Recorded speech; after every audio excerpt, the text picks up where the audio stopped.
Hello, writing Rabble. It's your Rabble Rouser author, Chris Everhart, back with another session for ordinary people who want to learn to write and outline your books, and for, um, um, additional or experienced writers who like to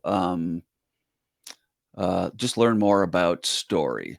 And just maybe it's time to introduce myself again. I'm Chris Everhart, published author for over 20 years now. And I have my cohort here, Wes Nelson, who I have just agreed to help him start to write a book. So, how's it going, Wes?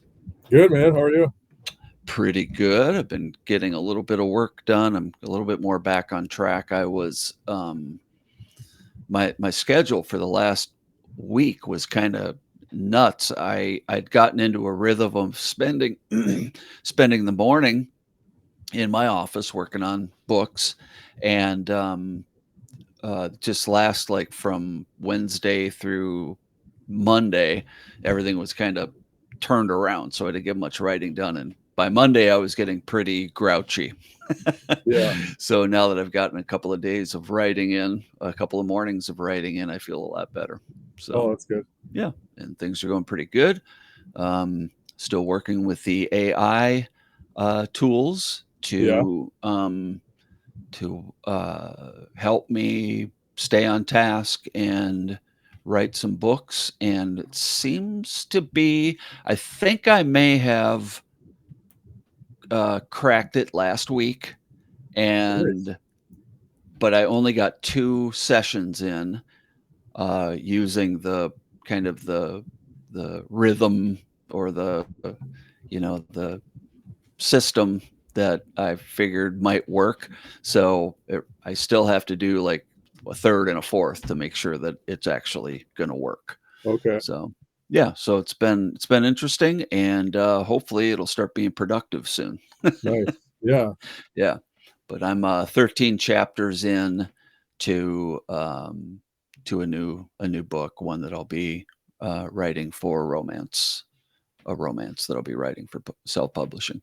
You said 13. 13 chapters, yep. About 2,500 chapters each. Wow. Yeah, does that sound like a lot or Yeah, that's oh, barely get 200 words down and you've got 13 chapters. Like, yeah, well, it's doesn't seem fast enough for me, so I'm hoping it will wow. speed up. Yeah, Yeah. because if I Okay. can if I can get on a good rhythm with these in particular, I would like to do a book a month. Wow. So about hopefully about 60,000 words or so per book, and I might be able to do it. I tend to be a fast writer anyway, Okay. but with the help of the AI tools, I may be able uh, to actually speed that up. Oh my gosh. Yeah, It's yeah. it's So hard. it's It's inspiring. It's yeah. I couldn't write well. It depends. I mean, it would not be hard for me to write 2 to 3,000 words a day wow. if I had the time, Yeah. right? If I had, good, 6 hours or so in my office just writing, Yeah. I could probably do, working every day and not getting burned out, I could probably do a 60,000 or so word book per month. Wow. Okay. Yeah. So it's just the way I work. So Yeah. and as I found out, and I think I may have mentioned regarding one of the uh, series that I started for the publisher, Coalescence, is it sat too long and now I can't stand to look at it anymore. No. Yeah, so I have to get it rolling and in process uh, quickly. Otherwise, I can't.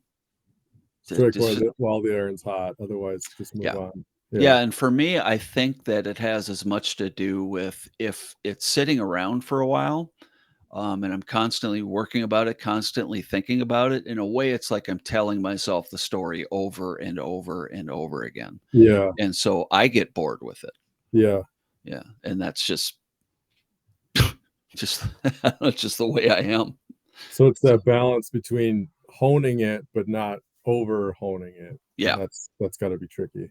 Yes. Yeah. So trying to get that first draft done as quick as possible. And then getting that second pass before it goes to editing Okay. is kind of key. And as I've gotten further along in my writing experience, that process or those steps are, they're easier to hit. Yeah. Because as we've talked a bit about, building your intuition through the process of studying and doing your draft and reworking it, that that the steps become more intuitive, and Okay. you don't have to check yourself, or rather, you don't have to like follow, every, you don't have to follow the instructions all the way through every moment. Oh, And then the outlining format, whatever you're using, for example, the story hill, you can use that to check, well, first you can use it to outline, which does make it uh, a um, a more efficient process, right? yeah. And then you can check the story against that technique. Okay. So it's more like the outline is a tool than it is a instruction manual, Yeah. Yeah. But just like anything else, you really have to learn how to do it first. Yeah. And that's the painful part. Yeah. As it sounds like you are experiencing this week. Well, Segue. I feel pretty like I actually feel kind of set free. Like I don't hate the draft I have, but Uh-huh. really, really, really working on this outline this past week has just shown me that, and then trying to apply the outline to the story I already have. I can't, there's just all these little details. And I started by going through, and if I change this word, it still works. If I try and change this word, or maybe I just cut this section out. And the more I was looking at it and the more I was comparing back and forth, it just like, it's too convoluted. And I was starting to realize that, well, for this text to work, then I need to maybe change the outline, but I don't want to change the outline. I like this outline. I like this version. Uh, This is more simplified. So I don't think I have to start all over, but I pretty much have to start all over. Like there's sections that'll still work that I can just plug right in, okay. but there's other stuff that, and it's like I don't really like this anymore, or I have a better idea, or I want to lay the groundwork for this. Like the funeral scene we talked about. I love that scene, and that scene's growing, whereas other scenes feel like they're shrinking, or like I just that setting just doesn't appeal to me anymore, or it doesn't fit the kind of narrative or the theme or the central conflict that I'm going after anymore. And I like the idea of just sort of getting more and more and more simple, because the longer I sit on this out, the longer I sat without an outline, the ideas just kept piling and just sort of mushrooming. Yeah. So I like Whether the they were idea. useful or not. Right. Yeah. And I have this scene where he goes and buys a Pokemon card, and it's like, why? What is this serving? What is, does this tie back into anything that's useful? And I think having that central conflict, like we talked about, as the sort of like gateway, or the whatever the metaphor is, but if I am always asking myself, does this fit the outline, does this fit the central conflict, and if the answer is no, then it's got to go. And the answer's been no a lot more lately. Again, not Mm. on every scene, but like there's scene, and it's like I find myself like being precious, where I really like this part, and I want to make it work, and it just doesn't work, so it's time to just cut ties. Okay. At least, So go ahead. no, at least, and I'm not just gonna delete, scrap the whole thing, but I started like changing the outline, the icon in Scrivener to where it becomes like a question mark or a light bulb. And I'm like, okay, the more I do that, you know, that's kind of like my way of like I'm holding on to it, but I'm not ready to totally let go. So Hmm. yeah, that's kind of where I'm at. Okay. And what is your process for restarting? What's that going to be? That's what I wanted to ask you about. Is it, do I just start a whole new project in Scrivener?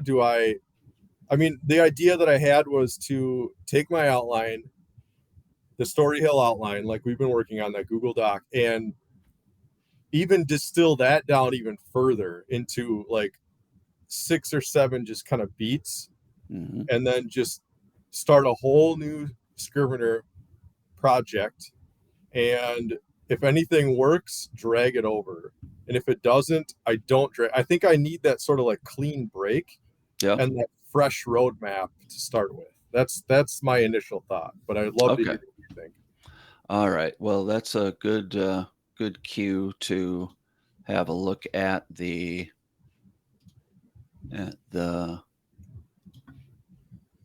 old Writing Rabble Story Hill. All right, let me get it ready here. Nope, let's not do that. All right, so I did um I did add to the outline so that we could differentiate, or rather just pull out those major, you know, turning points Yeah, yeah, from yeah, the as a skeleton, right? Now, is that the kind of yeah. That's it that's what exactly. you're looking for? That's what I'm gonna do. Yeah, Okay, got it.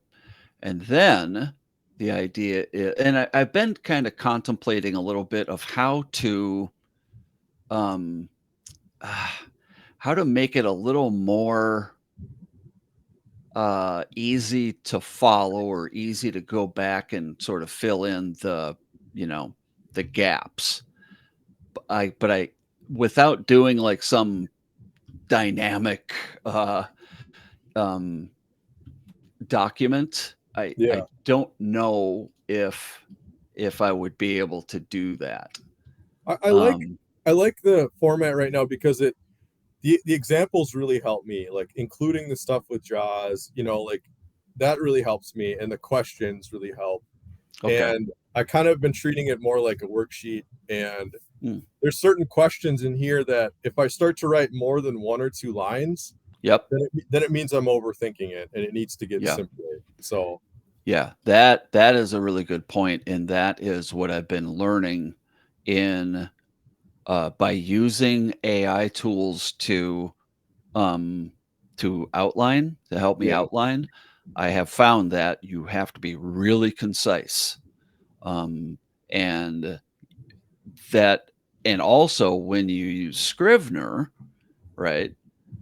What you put as uh, the sort of title of the document or chapter on that yeah, left hand side, that has to be, you know, more or less exact or as concise as possible okay, for you to describe what is in there, right? yeah. So that's another way to think about it. I mean, it doesn't have to be one word or necessarily 3 words, but you know, that's a good way to think about it too. That Russ gets flat tire, or Yeah, Russ needs help with flat tire or something like that. I was Um, using it to say things like this thing I'm trying to foreshadow, this construction site. I'm like, first mention of housing development, and then that's mm, my title, and then okay, that kind of guides me through that section of like, this is all I need to establish, so just do that, get in and get out. okay, nice. So, you feel like you can start with the skeleton outline, Yep. okay, and then kind of fill in from there, because I think, if I remember right, let's see. So, um, I think maybe what you could do as well is you've got each of these, in black the um, in between the turning points, right? The Yeah. percentage. That is that can be a guide as well. Hmm. So you start with your, what is it, 6 major points, Yeah. which is act 1, as we're doing a 6-act, calling it a 6-act structure for the story hill. Act 1 is ordinary world. Act 2 is call to adventure and the refusal. Act 3 is inciting incident and moving into the sheltered world.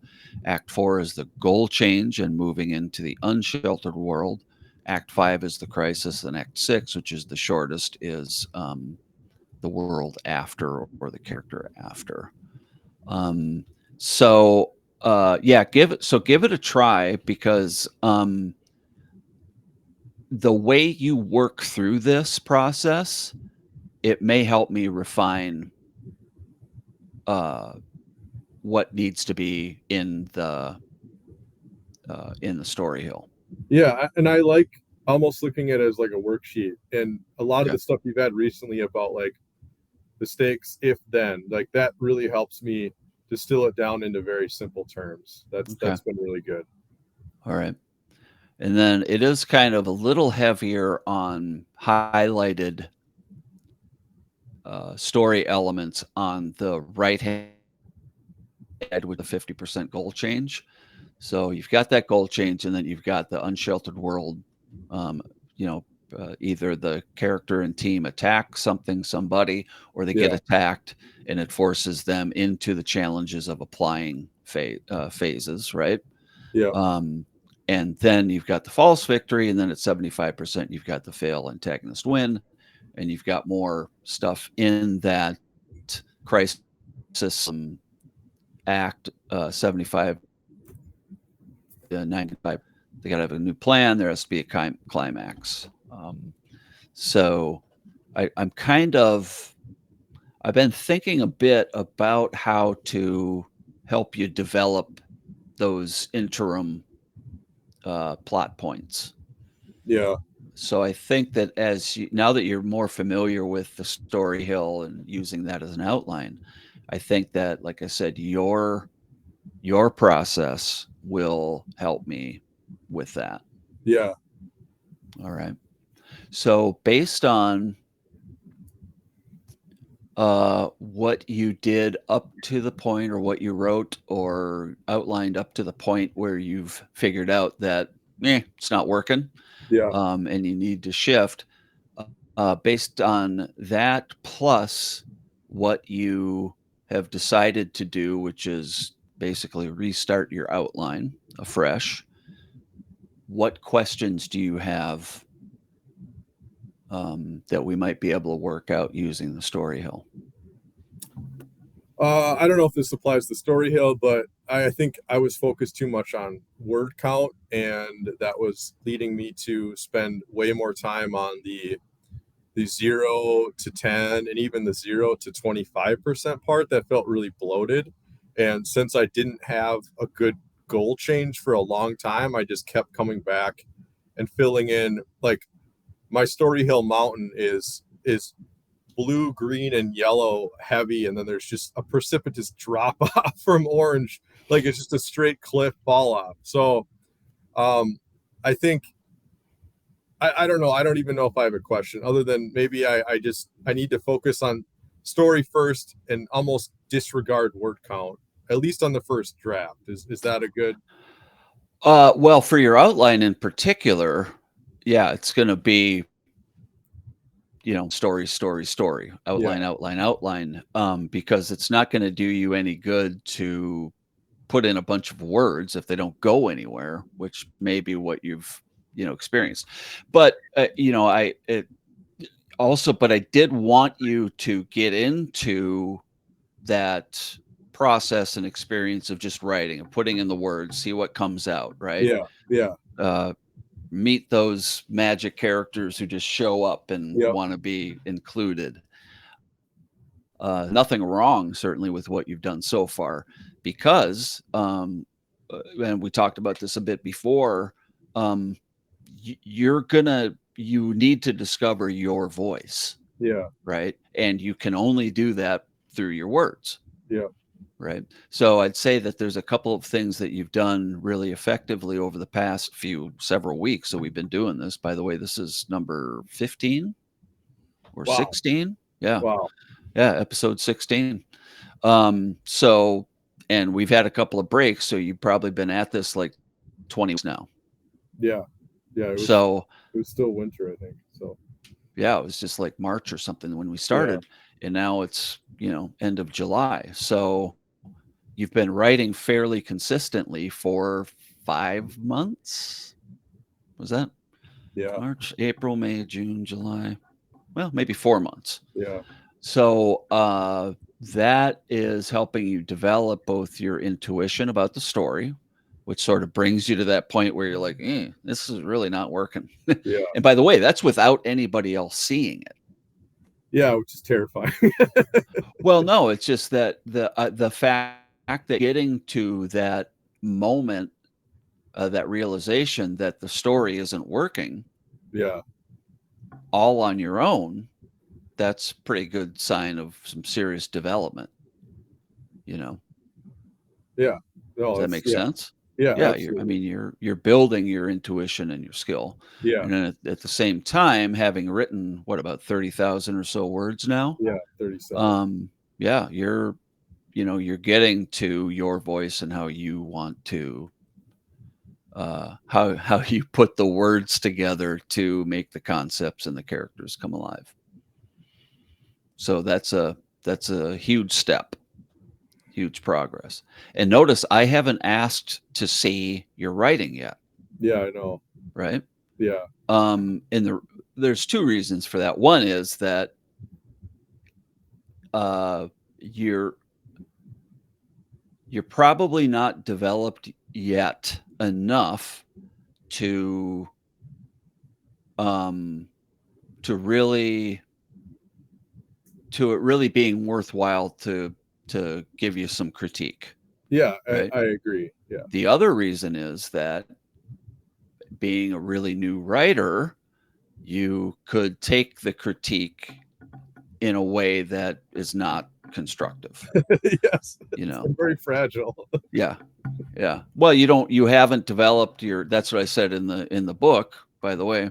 The book, The Writing Rabble, available on Kindle. Um, is that I recommend people stay away from writers group for the first couple of years. Yeah, I can definitely I didn't agree with that, or I didn't make sense to me before I started, but now it definitely makes sense. Yeah, because you need to Intimidating as develop yeah, you need to develop your style and your intuition about storytelling before anybody else really gets a chance to see it and make suggestions. I needed to have a filter for the feedback from other writers. And honestly, now looking back, I may have said this before too, is that I might have been a little douchey about my critique of other people when I was in an active writers group for 5 years. So I probably was more particular than I should have been, and um, more trying to,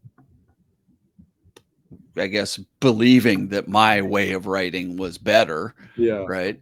That I was probably a bit too, pushy with some of my writer friends.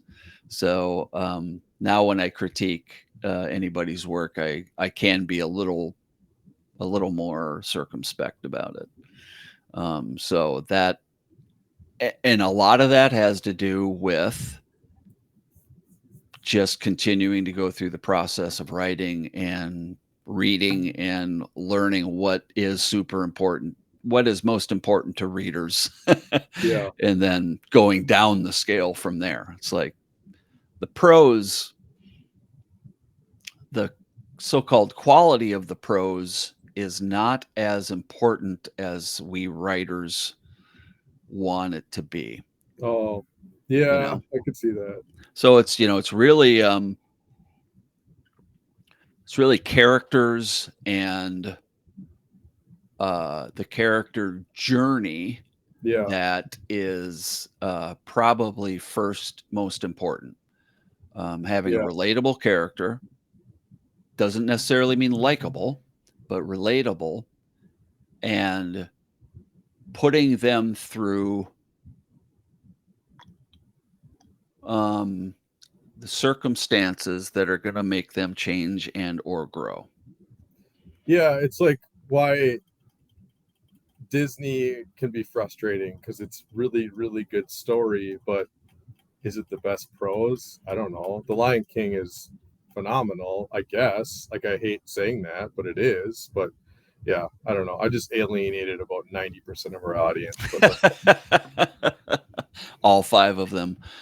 Um, well, and then of course, we talked a lot about central conflict, yeah, right? That if that's not there, yeah, then, the reader doesn't necessarily have a strong reason to continue yeah, to find out what the w- to find out how far the character is willing to go to get what they want and accidentally get what they need on along the way, yeah, you know.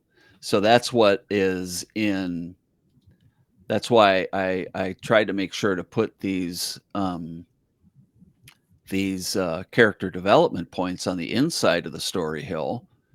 So as just reminders that these are things that the character must go through in order to change. yeah, So they start out as a person. The character starts out in one place at the beginning of the story, and then as they go through the events that they'll be taken through, they must change um, internally. yeah, This is, I think, a little different when it comes to things like detective fiction, where it's sort of the world around the main character that changes, or the people around the main character that yeah, change. yeah, So, but when it comes to, a thriller, urban fantasy type stories, I guess, um, just contemporary fiction, romance, and stuff, is the character, definitely has to make some change in order to get the prize, so to speak. yeah, Um, have you ever seen the movie Up in the Air with George Clooney? yeah, Yeah. So that's a really interesting story arc, because the character starts at one point yeah, and then he changes majorly throughout the story, yeah, but at the end he gets so burned that he yes. goes back to exactly what he was before. Yeah, that epic scene where he approaches her on the doorstep and she's like, Yeah, what did you think this was? yeah, Yeah, that was insane. yeah. And then when the pilot sits down with him and says, "So where are you from?" Yeah, He says, you know, I'm from here. yeah, yeah, yeah, So that would be considered to some extent a tragedy, yeah, right? Because it doesn't end, it ends on a note that isn't um especially hopeful, no. You'd have to right? take the story hill, lop off the right hand, or just connect it right back to the first part.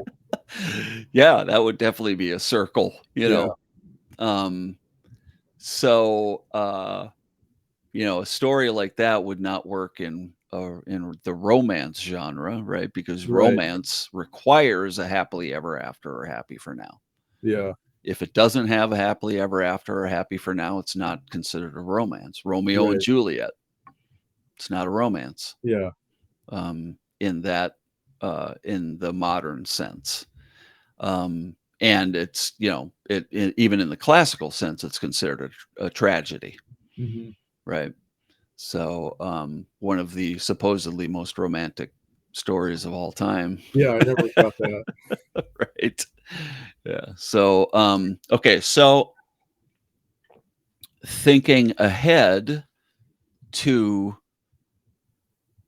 where have you started yet redoing your outline? I should ask that first. I I I actually I like the outline in its current sense. So now I'm gonna when I was trying to apply the outline back to Scrivener, that's when all this thought process started. So Yeah. because it's too far away now, and it so yeah, my now I'm just gonna start with a brand new Scrivener project and just uh, yeah, keep it simple. I'm gonna label all my I'm going to take your format, your Scrivener format, and then just label my sections, what they need to be. Just follow along the outline, and then just write what I have there, and just try to keep that very simple. And Okay. I want to get like I'm not going to worry about word count. I just want to get through the whole arc and see where I land, and then go from there. I feel like what you were talking about with spending too much time, like this starts to float away from me and I have to keep kind of pulling it back, and Yeah. I want to capture it, instill it, set it into like some sort of loose jelly, but have it be some kind of form so that I can maybe mold from there. Because the longer I spend on this, I just kind of get like squirrel brain. I'm like, oh, that looks more interesting or that, but then it just doesn't apply to this. So Yeah. I want to get it down so that it's down and then go from there. Yes. And as I've mentioned, that is what I'm doing lately. The one thing that working with AI has forced me to do is get organized and make decisions early. Yes. Yeah. So, starting from the point where you are making decisions about those 6 major turning points, then we can check that. Yeah. We can check what your turning points are and make sure that those are solid. Hmm. Then you don't have to go back and change them, Yeah. right? As long as they are strong enough to carry the weight of the story, right? Yeah. Consider it the spine. It's got to be strong enough to carry the weight of everything else you're putting in there. Hmm. And also, everything else has to align with that spine. Yeah. So that way you say, okay, now I know that these major turning points are going to happen. Now I can look at each of those points that happen in between, and I can check it. It's like, okay, does this actually align with the spine? Yeah. And does it advance the story? And you were talking about uh, uh, a scene where Russ goes and buys a Pokemon card, Yeah. right? Those are fine if you want to include those little side things like that. There's nothing wrong with Stephen King does it all the time. Yeah. That's usually where I get bored, by the way, with Stephen King's stories, is when the character goes off on some tangent or some side They adventure, they right? always go out to lunch and order a burger and Coke, and it takes 20 pages, and yeah. Yeah. And that's where I lose interest. If but if you do that, it's fine. You just have to make sure you're coming back to the main story, Yeah. the outline. And again, Stephen King writes differently. He doesn't necessarily write from an outline, if at all. I think he's just more of a stream of consciousness writer. Um, but as we've learned, that stream of consciousness writing can be a uh, negative rather than a positive, right? Yeah. So we're trying the path and the technique of designing our outline first and then filling that in. So we, but I don't know why this comes to mind, but there's something called the an oxbow. Are you familiar with an oxbow Yep. in In a a river. river or a Yep. creek? Yep. So what happens sometimes is that based on the lay of the and I'm just going to this, but based on the lay of the land, a stream or creek river might be running in one direction, and then to get around a obstacle, it goes wide and almost into a loop, and then goes back and continues its path. Well, what often happens is that um, over time, if there's an oxbow, the channel that goes where the oxbow kind of veers off, that can get filled in and silted in, and then the stream ends up going forward through the point where the oxbow is made, and ends up cutting off the oxbow entirely, and you've got kind of like a circular um, body of water pond with an island in the middle of it. So that's what I think I try to avoid in those side stories. That and again, there's nothing wrong with it. It's just for me that isn't interesting because it doesn't precisely carry on the story, right? So, but those cut off oxbows can be an interesting way to fill in something about your character, or attract or satisfy readers or something like that. I just think that you've got to do it consciously. Yeah, it feels like a venting exercise, and over time, with greater time, becomes less preciousness attached to it, and then eventually, yeah, it just cuts itself out, and it Yeah. becomes maybe a blog post or something else. Yeah, well, also that sounds like it could be something that can be used in a later book. Yeah, It could be the inciting incident or something, or the inciting incident happens when he's going to buy a Pokemon card or something. yeah, You know, I would say that if you think that your character is going to be interested in those, or you're going to you're going to use some of those devices later that establish it now, just so you know. yeah, Uh, you know, if and he in that particular, or is he doing it for his child or something like? If he's doing it for his right, kid or something, it might be different. and that question was in my mind while I was writing it. It was like, where's the mirror of this? Where does this, if this is going to happen now, does there some payoff later? And there was no payoff, so that means that it Okay. should probably go. Yeah, Chekhov's gun.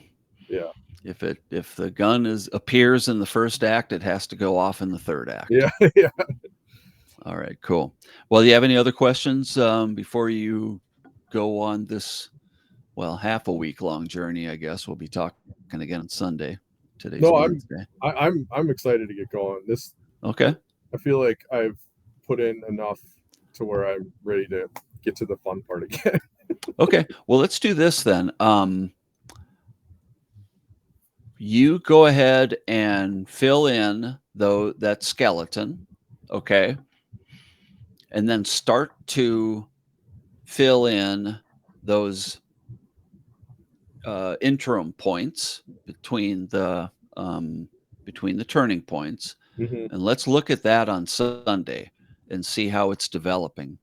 Okay. And if we can either adjust what you've got so far, or continue together to kind of add in the right or most useful story elements that Okay. will enhance the outline and keep you on track.